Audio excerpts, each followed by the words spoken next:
All right, world, it's great to be back with you once again. I'm Sam Lichtenstein, one of your directors of analysis here at Stratfor RANE. I'm here with one of my colleagues, Charlie, who's going to introduce himself in just a second. But I'm super excited today because, unlike in past times where I've been coming to you from freezing New York, I'm currently in sunny Florida. I got palm trees outside, so it's Friday. Nothing can keep me down. Charlie, where are you coming to us from today?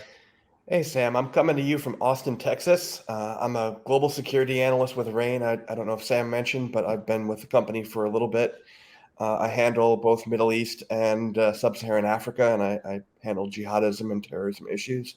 And that's kind of what I'm here to talk to you guys about today. Well, Sam will introduce us on the queue Yeah, on the I'm forecast. really, I mean, I hate to say that I'm excited to talk about these topics because that doesn't seem like the right word, but unfortunately, they're still really relevant. And what's is exciting is that we get to talk right before we are publishing our second quarter forecast for both our Worldview and Threat Lens platforms. Those are going to be coming out on Monday. I cannot say that we will get any cut of any subscribers that come in for that, but I will do my part in making our pitch to say, please go to stratfor.com, sign up for our services. You can get access to this and a lot more of the information that we're going to be forecasting in Q2. But with that, Charlie, I know with so much in the news obviously being dominated by Ukraine, you have all of these other topics that just haven't been getting the necessary attention. And I know Yeah. one of the things, of course, you follow for us very closely is jihadist threats. So take us through a little bit of an overview. What are we talking about in our second quarter forecast here? Right. Well, so obviously jihadist threats haven't gone away. They remain particularly relevant, especially within the Middle East, but also Sub-Saharan Africa, as I'll touch on later. Um, in Q2, we have Ramadan coming up, and Ramadan has historically been associated with fairly significant terrorist attacks. Kind of as a perfect storm or a constellation of events, we also have the recent death of al-Qurayshi, the leader of Islamic State Corps in Syria and Iraq. And so there is both a driver and impetus on Islamic State to conduct serious attacks following Qurayshi's death, as well as opportunities. So Ramadan, obviously in the Middle East, you're going to have gatherings that are going to provide um, potential targets for IS attacks. And Syria and Iraq are the big places that we're watching because of IS's persistence in those two countries. They maintain a significant presence in central Iraq, obviously, and then also eastern Syria. And So, obviously, I mean, we saw just this in the past few weeks a number of really escalatory attacks from IS in both countries that really took people by storm. I mean, can you remind us there was a prison attack in Syria that really got a lot of people's attention, right? yeah, it would have been back in January. It was an attempt to storm a major prison in eastern Syria that was holding Islamic State detainees. It was a fairly coordinated attack attempting to free detainees, and it really shows that IS, at least in eastern Syria, remains in eastern Syria remains a significant threat, or at least retains significant capabilities as far as being able to free detainees and being able to launch attacks and avoid both Kurdish security forces as well as U.S. intelligence forces to conduct such a raid. So, Now, I mean, aside from Eastern Syria, where let's be honest, we don't exactly have a yeah, lot of our readers or yeah, clients that yeah, are no, going to, hopefully not at least. If you yeah. are, highly advise you to change your travel plans. But where else in the world, Charlie, I mean, should we be looking in the next quarter for potential uptick in jihadist violence?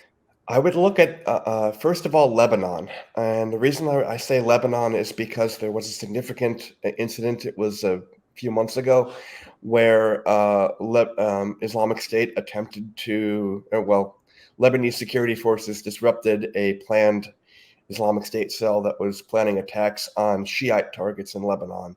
It seemed to be a fairly advanced plot. Um, and it seemed that as though that it was fairly well planned and timed. And the another reason why Lebanon is particularly economic in a particularly poor economic state right now, and so particularly among which is fallen hard on Sunnis in Lebanon as well as Palestinian refugees who have been long-term refugees in the country. And so there's fairly good evidence that Islamic State is seeking to recruit from Lebanon. I mean, it seems to me like just one more horrible thing that this poor country has to suffer with. I mean, Yep, you're already yep. dealing with so many strains. I mean, the idea that there could be potential IS cells trying to exploit this is just, I mean, I can't even imagine how the already stretched security forces, how do you deal with this? Yeah, that's, it's really at a point where a serious Islamic State attack, particularly if it targeted a significant Shiite gathering. So something along the lines of the November 2015 Borj al Barjani bombing, for example, that killed over, I think it was 200 was the casualty count in that. If something like that were to happen now, it could have very significant impact on the sectarian situation in Lebanon. It could cause, Hezbollah to conduct sectarian attacks on random reprisals against Sunnis in Lebanon.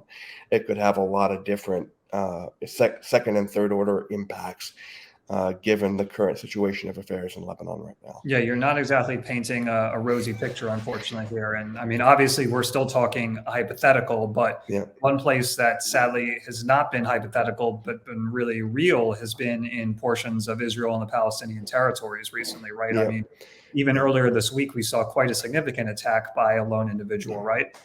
yes. It was in Beersheba in southern Israel, an Islamic State, a person who had previously been in custody for Islamic State sympathies, stabbed and killed 4 people in Israel. It was a combined stabbing and run-over attack. And it's unclear at this point if there's more Islamic State sympathizers in Israel ready to conduct such attacks, or if this is a one-off. That being said, if Islamic State will certainly exploit this one for propaganda value, and certainly there are concerns about Islamic State recruiting within the Arab communities in Israel, especially in the Negev desert. Their recruiting activity was higher back in that 2015, back in Islamic State's heyday, but obviously the recruits can stay dormant for a fairly long time, and it can be a fairly long time between radicalization when they actually conduct an attack. So, And I mean, also in Israel, you of course have the yeah, Passover holiday that will be yeah, coinciding with Ramadan again this year. yeah, Also happens to coincide with Easter. So, I mean, if you're really yeah, thinking about like a symbolic perspective, doing hmm something over a weekend where you have Ramadan, Passover, and Easter all coinciding can be, I mean, really symbolically valuable for Islamic State propaganda or the propaganda of course, any jihadist group in the region.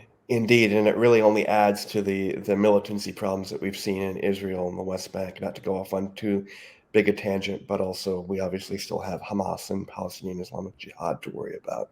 So adding Islamic State to that just adds more for Israeli security forces to keep an eye on. Again, you're not exactly inspiring confidence here in terms of the threat level, but I mean, let's take a little bit of a world detour, because I know one of the big trends you've been following, Charlie, is that even as Islamic State has faced a lot of resistance in the Middle East, I mean, this and other groups really only seem to be growing in parts of particularly West Africa and the Sahel. I mean, Yeah. what are we looking at in terms of threat levels there in the next quarter? So jihadist groups in the next quarter in West Africa, we're going to see them exploiting particularly volatile political situations in both Burkina Faso and also Mali. In Burkina Faso, we had a coup that was in some part caused by a recent uptick in jihadist violence.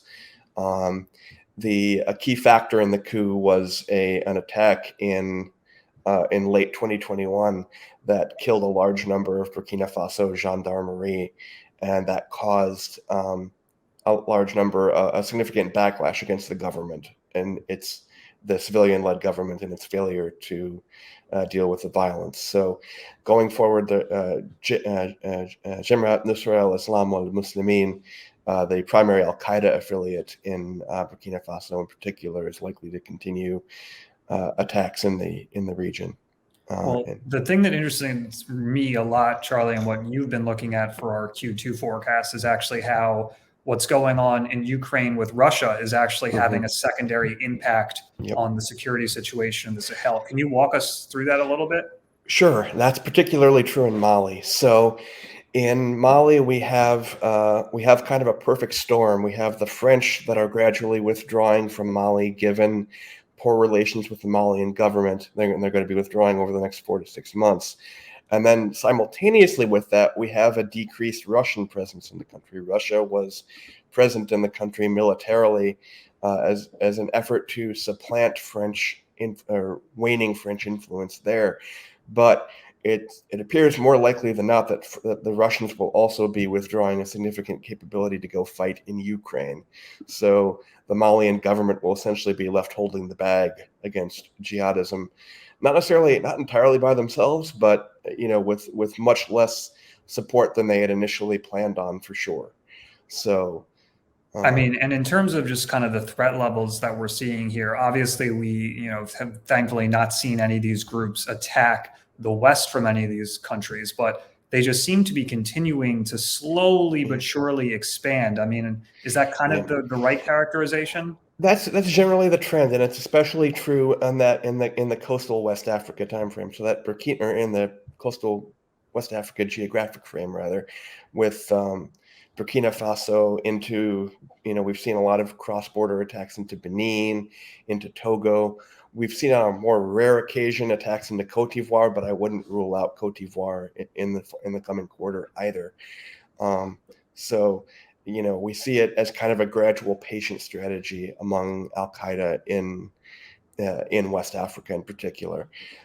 In addition to maintaining their usual tempo of attacks in Burkina Faso, which have been quite deadly and had impacts of their own on especially the resource extraction industry, so gold mining and other